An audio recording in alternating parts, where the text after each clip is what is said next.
If you were a betting man in the year 1607, you would have lost everything betting on North America. The smart money was on the Spanish Empire, which was drowning in silver from the mines of Bolivia, or the Dutch, who had just invented the stock market. The English? They were stuck in a swamp in Jamestown, dying of dysentery and trying to find gold that didn't exist. Yet, here we are in the 21st century, and the United States is a $30 trillion economic leviathan, the undisputed hegemon of the financial world, and home to the AI revolution that is currently rewriting human history. How did we get from eating shoe leather in Jamestown to trading GPU companies in New York? Well, the United States didn't start as a country, it started as a corporation. The Virginia Company of London was a joint stock company where investors bought shares hoping for a return. And for the first decade, it was the worst investment on earth. The death rate in Jamestown was 80%, there was no gold, and the business model was essentially die in a swamp. The pivot came from a man named John Rolfe, who committed a capital crime to save the colony. He got his hands on Spanish tobacco seeds, technically industrial espionage punishable by death, and planted them in Virginia soil. Suddenly, the colony had a product the world was addicted to, and by 1627 they were shipping 500,000 pounds of tobacco a year. But tobacco is labor-intensive, and here is where the American economy makes its first dark moral compromise for the sake of profit. It resorted to slavery. In the early 1600s, the supply of indentured servants from Britain began to decline as conditions improved at home and fewer people sought to migrate. At the same time, life expectancy in Virginia rose, making the 7-year terms of indentured servants less attractive to planters who expected to outlive their labor contracts. Economically, it became cheaper and far more profitable to purchase an enslaved African for life. By the 1700s, the southern colonies had become one of the most productive agricultural regions in the world, powered by the labor of enslaved Africans, who made up roughly 20% of the colonial population. The colonies were not uniform, however. While the South built a plantation economy, the middle colonies used their fertile farmland to produce grain for export and served as commercial intermediaries through bustling ports such as Philadelphia and New York. Up north, the New Englanders faced rocky soil that was hostile to large-scale agriculture, so they specialized in shipbuilding, fishing, commerce, and small-scale manufacturing. By the eve of the American Revolution, the 13 colonies were experiencing extraordinary population growth, which, combined with the opportunities of abundant land, pushed wages for free laborers even higher than those in Britain. Seeking to recoup the expenses of the costly 7 Years' War with France, the British imposed taxes that enraged their subjects, but the economic strangulation went deeper than just stamps and tea. To tighten its trade monopoly, the Navigation Acts forced the colonies to use only British ships and trade with British ports, turning New Englanders into a nation of smugglers, most notably John Hancock, the future signer of the Declaration of Independence, who was known to the British as the smuggling kingpin of Boston. The real breaking point, however, was monetary. Britain refused to send silver coins to America, preferring to hoard them in London, which plunged the colonies into a constant liquidity crisis. Lacking gold mines, the colonists initially used specie, foreign coins, and eventually resorted to printing paper money, a practice the British Parliament aggressively banned with the Currency Acts. By 1776, the projected future economic burden of remaining in the British Empire actually exceeded the costs of fighting a war for independence. In short, the revolution was a hostile takeover driven by a balance sheet that no longer made sense. Independence did not immediately bring prosperity. The aftermath of the revolution was economic anarchy.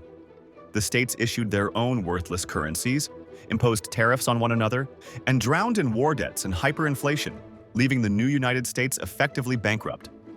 Enter Alexander Hamilton, the first Treasury Secretary and the most important economic architect in American history. Recognizing that financial chaos threatened the Republic's survival, he championed a new constitution to empower the federal government to tax, regulate commerce, and create a uniform monetary system. Once in office, Hamilton proposed a radical plan. The federal government should assume all state debts. He understood the strategic value of leverage, realizing that if the federal government owed money to the wealthy merchant class, those creditors would have a vested interest in the government's survival. He turned national debt into cement for the Union.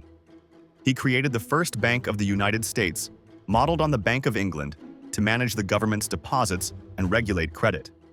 It was a mechanism to inject liquidity into a cash-starved nation. Hamilton also knew that a nation of farmers would always be subservient to industrial powers. To protect infant industries, he introduced the nation's first tariffs. It was at this moment that the United States decided not to remain a farm, but to become a factory. This vision was fiercely opposed by Thomas Jefferson, who championed an agrarian economy of yeoman farmers. But even though Jefferson swept into national politics like a storm, trying to dismantle this fiscal architecture, the foundations were already too strong to break. While Jefferson won the presidency, Hamilton won the future. In fact, in an ironic twist of history, Jefferson ended up using the very credit system Hamilton built to finance the Louisiana Purchase in 1803.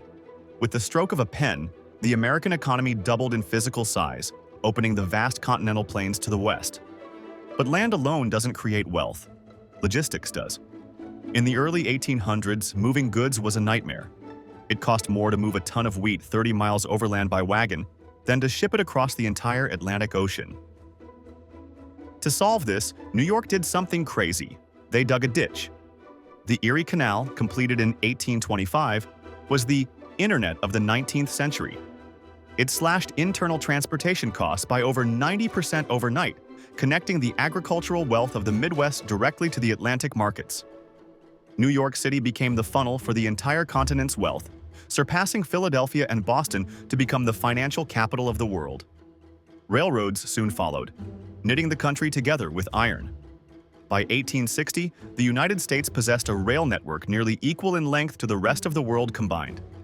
Simultaneously, down south, technology moved in a darker direction. The cotton gin mechanized the removal of seeds from short staple cotton, enabling an unprecedented expansion of production, and with it, slavery. Cotton became the petroleum of the 19th century, the essential fuel for the Industrial Revolution in Britain and the North. By 1860, cotton accounted for over 50% of American exports. Suddenly, the demand for land and enslaved labor exploded. While many today think of slavery as a dying feudal institution, recent economic historians have revealed it was actually hyper-capitalist. As the young nation's financial system matured, enslaved human beings were collateralized into financial bonds, slave-backed securities, that were traded in London and New York. However, while profitable for the planter, the system was a macroeconomic dead end. It discouraged infrastructure investment and innovation. In the decades before the Civil War, the profitability of the plantation system made other enterprises less attractive, leading to a poorly diversified economy. Also, the cheap land led to the concentration of wealth in the hands of a planter elite, and the free labor depressed wages for poor white laborers, limiting their opportunities for upward mobility. At the same time, the capital generated by this brutal system helped fuel a national credit boom. Banks multiplied to finance Western expansion and commercial ventures, and that inflow of credit also fed speculative land markets. The political clash between an expanding financial economy and agrarian populism erupted under President Andrew Jackson. Viewing the Second Bank of the United States as a corrupt tool of the elite, Jackson vetoed its recharter in 1832. He then withdrew federal deposits and placed them in state-chartered pet banks, a move that intensified easy credit and speculative lending. This deregulation helped produce a speculative bubble in land and cotton, a bubble Jackson popped himself. Convinced that paper money was fraudulent, he issued the Specie Circular in July 1836, requiring that public lands be purchased only with gold or silver. This sudden policy shift caused a panic. Everyone rushed to the banks to exchange their paper notes for hard coin, draining the vaults. When the bubble burst in the Panic of 1837, it triggered a depression that lasted 7 years. Thousands of banks failed and unemployment soared. It was a brutal lesson in the dangers of a decentralized banking system, a lesson the country would have to relearn repeatedly. By 1861, the economic and moral contradictions of slavery tore the nation apart. The Civil War was the first modern industrial war, and the North won largely because it held the economic cards. It possessed 90% of the nation's manufacturing capacity and 70% of its rail lines. To finance this existential struggle, President Lincoln did something Hamilton would have loved. He printed a new federal currency. These greenbacks could not be exchanged for gold or silver. Their value relied entirely on public trust in the government. This allowed the Union to pay its soldiers and suppliers without being constrained by the scarcity of metal. Meanwhile, the war shattered the Southern economy. In a desperate attempt to force Britain and France to intervene, the Confederacy embargoed its own cotton exports. The plan failed catastrophically. Cut off from global markets, the South resorted to the printing press, leading to hyperinflation of over 9,000% by the war's end. Emancipation then wiped out billions of dollars in property assets, effectively deleting the accumulated wealth of the planter class. In the North, however, the war acted as a massive stimulus. The insatiable demand for guns, uniforms, and transport forced rapid industrialization. When the war ended in 1865, this industrial machine didn't stop. It pivoted. The government aggressively subsidized projects like the first transcontinental railroad, completed in 1869, creating a truly national market where goods from the industrialized East could reach the developing West instantly. This era ushered in the Gilded Age, a period defined by explosive growth, breathtaking technological innovation, and staggering inequality. With the nation now bound together by iron rails, a new kind of power began to rise. Not politicians or generals, but tycoons. Men like Cornelius Vanderbilt, John D. Rockefeller, Andrew Carnegie, and J.P. Morgan were about to carve the country into vast monopolies of railroads, oil, steel, and finance. They would amass fortunes that made European kings look like paupers, testing the very democracy the Civil War had just preserved. How these men built the modern economic superpower and the financial panics they triggered along the way is the story of our next video. Thanks for watching. If this look at the origins of the American economy gave you a fresh perspective on how a cluster of colonies became an industrial juggernaut, be sure to like the video, subscribe to the channel, and tap the bell so you never miss another journey into the people and ideas that have shaped our history. See you next time.